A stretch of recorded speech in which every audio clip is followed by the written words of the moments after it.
मोहनलाल गांव का संपन्न किसान था, लेकिन पत्नी गायत्री की बीमारी में सभी खेत बिक चुके थे। इसलिए उसने अपने घर के पास पराठे की दुकान खोल ली थी। जल्द ही उसके व्यवहार और स्वादिष्ट पराठे ने कस्बे के लोगों को अपना दीवाना बना दिया था।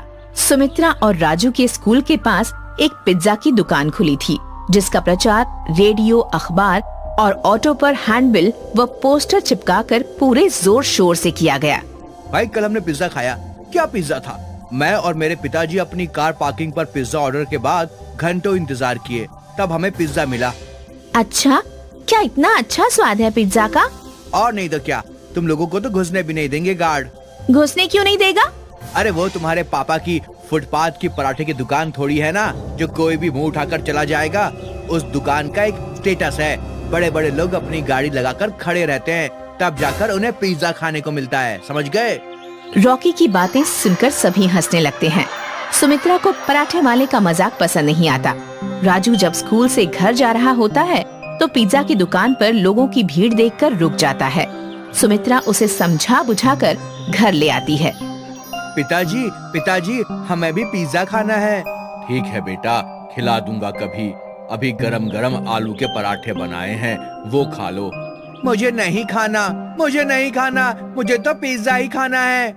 देख राजू, पिज्जा बहुत महंगे आते हैं, उतना पैसा हमारे पास नहीं कि तुम्हें पिज्जा दिलवा सकूं, लेकिन वादा करता हूं कि एक दिन तुम्हें पिज्जा जरूर खिलाऊंगा। नहीं पिताजी, मुझे तो कल ही पिज्जा चाहिए। अगर पिज्जा नहीं मिला तो मैं कुछ नहीं खाऊंगा। राजू, जिद मत करो। पिताजी बोल रहे हैं ना कि एक दिन हम लोगों को पिज्जा खिलाने ले जाएंगे। नहीं दीदी, मुझे तो पिज्जा कल ही खाना है। रॉकी भैया ने स्कूल में बताया कि पिज्जा कितना अच्छा होता है। अरे राजू, वो डॉक्टर का बेटा है, उसके पास ढेरों पैसे हैं। चल अब खाना खा। पराठे खाकर बच्चे सो गए, लेकिन मोहनलाल की आंखों से नींद कोसों दूर थी। वह अपनी गरीबी को कोस रहा था कि कितना बेबस है वो, जो अपने बच्चों की मामूली खाने की मांग को भी पूरा नहीं कर सकता। उसकी आंखों में आंसू आ गए। सोचते सोचते न जाने कब उसे नींद आ गई। अगले दिन सुबह बच्चे स्कूल गए। आज भी पूरे स्कूल में पिज्जा की ही चर्चा हो रही थी।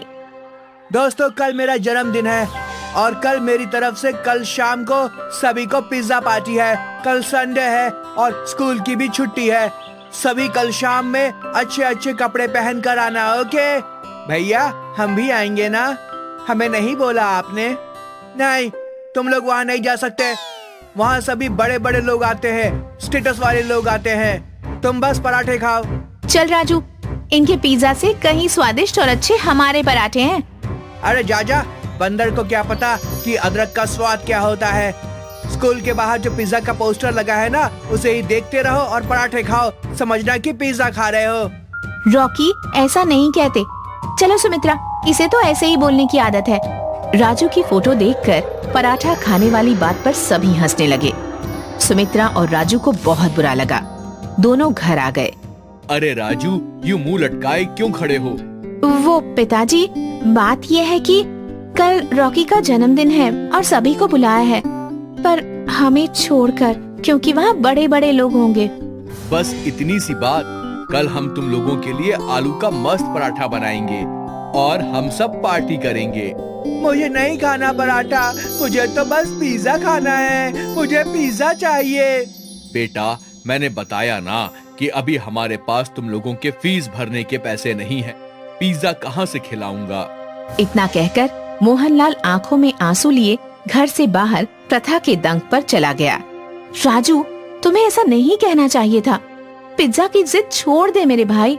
जब पैसे होंगे तो हम जरूर पिज्जा खाने चलेंगे। आज तक कभी हमारे पास पैसे हुए हैं क्या? सभी नए नए कपड़े पहनते हैं और हम 2 साल से एक ही कपड़े पहन रहे हैं। क्या हम कभी पिज्जा नहीं खा पाएंगे दीदी?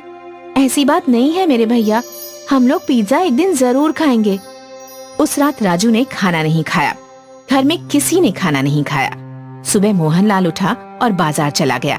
वापस आया तो देखा कि राजू अभी तक सो रहा था। सुमित्रा से पता चला कि राजू अभी भी रूठा हुआ है, खाना भी नहीं खाया है। उठो बेटा, आज हम तुम लोगों को पराठा पिज्जा खिलाएंगे। चलो उठो। पिताजी, मैंने बोल दिया ना, जब तक पिज्जा नहीं मिलेगा मैं कुछ नहीं खाऊंगा। मोहनलाल पराठे पर चीज, फ्रूट्स और सैलेड डालकर पिज्जा बनाता है, लेकिन लाख समझाने के बावजूद राजू नहीं खाता।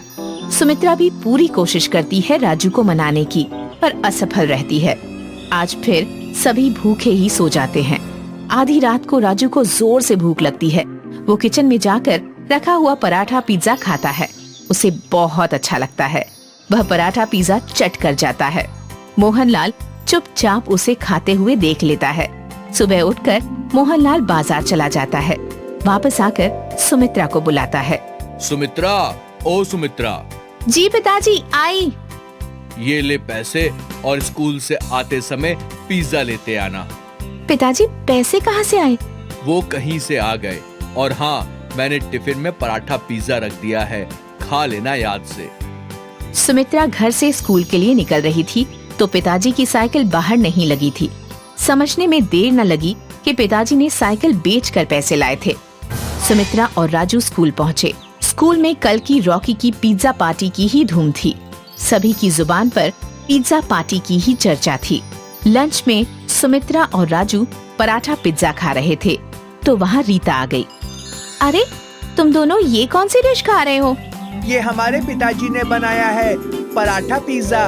हाँ, ये स्पेशल डिश पिताजी ने बनाई है। लो, तुम भी खाओ, बहुत स्वादिष्ट है। अरे वाह, बहुत मस्त पराठा पिज्जा है। ये तो बहुत ही अच्छा पराठा पिज्जा है। देखो, आओ देखो, पराठा पिज्जा कल के पार्टी वाले पिज्जा से कहीं ज्यादा टेस्टी है। सुमित्रा प्लीज, मुझे भी एक टुकड़ा दो ना। हाँ, ये लो रॉकी, तुम भी खाओ। वाह, सही में ये कितना टेस्टी है पराठा पिज्जा। ऐसा तो मैंने अपनी जिंदगी में कभी नहीं खाया था। जल्द ही पूरे कस्बे में पराठा पिज्जा की चर्चा फैल गई। सुमित्रा ने पिताजी को पराठा पिज्जा बनाने की सलाह दी। अब उनकी दुकान पर भीड़ लगने लगी थी। पिज्जा की दुकान में लगातार ग्राहकों की कमी होने लगी। पिज्जा की दुकान बंद होने की कगार पर आ गई। तभी एक दिन पिज्जा दुकान के मालिक खुद मोहनलाल के पास आया। मोहनलाल जी, आपके पराठा पिज्जा का बहुत नाम सुना था, आज टेस्ट भी कर लिया। सचमुच लाजवाब है। वाकई तुम्हारे हाथों में तो जादू है। जी धन्यवाद। क्यों ना हम दोनों मिलकर साथ काम करें। आप मेरी दुकान का उपयोग कीजिए, मैं फंडिंग और मार्केटिंग देख लूंगा। जो भी प्रॉफिट होगा आधा आधा बांट लेंगे। मोहनलाल को ये प्रपोजल अच्छा लगा। दोनों मिलकर साथ काम करने लगे। प्रथा पिज्जा का टेस्ट और अच्छी मार्केटिंग से जल्द ही उनकी दुकान कई शहरों में खुल गई। अब मोहनलाल सेठ मोहनलाल कहलाने लगा। वे शहर में आलीशान बंगले में रहने लगे।